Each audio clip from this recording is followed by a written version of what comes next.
ಭಗವದ್ಗೀತೆಯ ಬಗ್ಗೆ ಎಲ್ಲವನ್ನೂ ಕೇಳಿ ತಿಳಿಯಲು ಈ ವಾಹಿನಿಯನ್ನು ಚಂದಾದಾರರಾಗಿ. ಶ್ಲೋಕ 23 ಯೋತ್ಸ್ಯಮಾನನವೇಕ್ಷಯಹಂ ಯ ಏತಯತ್ರ ಸಮಾಗತ ಧಾರ್ತರಾಷ್ಟ್ರಸ್ಯ ದುರ್ಬುದ್ಧೇರ್ಯುದ್ಧೇ ಪ್ರಿಯಚಿಕೀರ್ಷವ.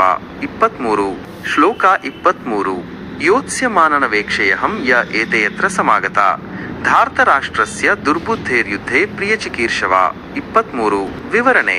ಈ ಶ್ಲೋಕದಲ್ಲಿ ಅರ್ಜುನನು ತನ್ನ ಉದ್ದೇಶವನ್ನು ವಿವರಿಸುತ್ತಾನೆ.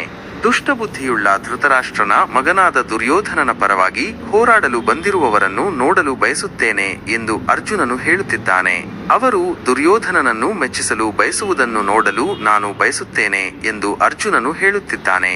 ಇಲ್ಲಿ ಅರ್ಜುನನು ಯುದ್ಧದಲ್ಲಿ ಭಾಗವಹಿಸುವವರ ಉದ್ದೇಶಗಳನ್ನು ಅರ್ಥ ಮಾಡಿಕೊಳ್ಳಲು ಬಯಸುತ್ತಿದ್ದಾನೆ. ಅರ್ಜುನನಿಗೆ ದುರ್ಯೋಧನನ ದುಷ್ಟತನದ ಬಗ್ಗೆ ಇರುವ ಅಭಿಪ್ರಾಯವನ್ನು ಇದು ತೋರಿಸುತ್ತದೆ. ಇದು ಯುದ್ಧದ ಆರಂಭದಲ್ಲಿ ಅರ್ಜುನನ ಮಾನಸಿಕ ಸ್ಥಿತಿಯನ್ನು ವಿವರಿಸುತ್ತದೆ. ಅಲ್ಲಿ ಅವನು ತನ್ನ ಕರ್ತವ್ಯ ಮತ್ತು ಧರ್ಮದ ಬಗ್ಗೆ ಯೋಚಿಸುತ್ತಿದ್ದಾನೆ. ಸಾರಾಂಶ. ಈ ಶ್ಲೋಕವು ಅರ್ಜುನನು ಯುದ್ಧದಲ್ಲಿ ಭಾಗವಹಿಸುವವರ ಉದ್ದೇಶಗಳನ್ನು ಅರ್ಥ ಮಾಡಿಕೊಳ್ಳಲು ಬಯಸುತ್ತಿರುವುದನ್ನು ತೋರಿಸುತ್ತದೆ. ಇದು ದುರ್ಯೋಧನನ ದುಷ್ಟತನದ ಬಗ್ಗೆ ಅರ್ಜುನನ ಅಭಿಪ್ರಾಯವನ್ನು ತೋರಿಸುತ್ತದೆ. ಇದು ಯುದ್ಧದ ಆರಂಭದಲ್ಲಿ ಅರ್ಜುನನ ಮಾನಸಿಕ ಸ್ಥಿತಿಯನ್ನು ಎತ್ತಿ ತೋರಿಸುತ್ತದೆ. ಶ್ಲೋಕ 24 ಸಂಜಯ ಉವಾಚ ಏವಮುಕ್ತೋ ಹೃಷೀಕೇಶೋ ಗುಡಾಕೇಶನ ಭಾರತ ಸೇನಾಯೋರುಭಯೋರ್मध्ये ಸ್ಥಾಪಯಿತ್ವಾ ರಥೋತ್ತಮಂ. ಶ್ಲೋಕ 24 ಸಂಜಯ ಉವಾಚ ಏವಮುಕ್ತೋ ಹೃಷೀಕೇಶೋ ಗುಡಾಕೇಶನ ಭಾರತ ಸೇನಾಯೋರುಭಯೋರ್मध्ये ಸ್ಥಾಪಯಿತ್ವಾ ರಥೋತ್ತಮಂ.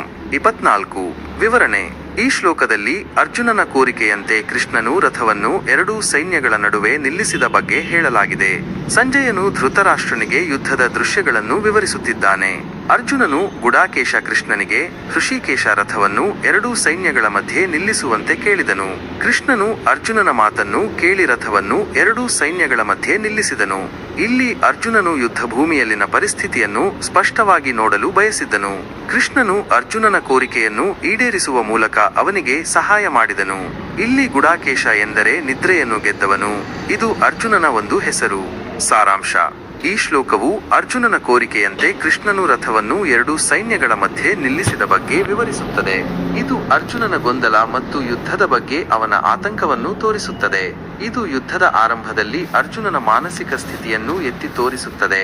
ಅಲ್ಲಿ ಅವನು ತನ್ನ ಕರ್ತವ್ಯ ಮತ್ತು ಭಾವನೆಗಳ ನಡುವೆ ಹೋರಾಡುತ್ತಿದ್ದಾನೆ. ಭಗವದ್ಗೀತೆಯ ಬಗ್ಗೆ ಎಲ್ಲವನ್ನೂ ಕೇಳಿ ತಿಳಿಯಲು ಈ ವಾಹಿನಿಯನ್ನು ಚಂದಾದಾರರಾಗಿ.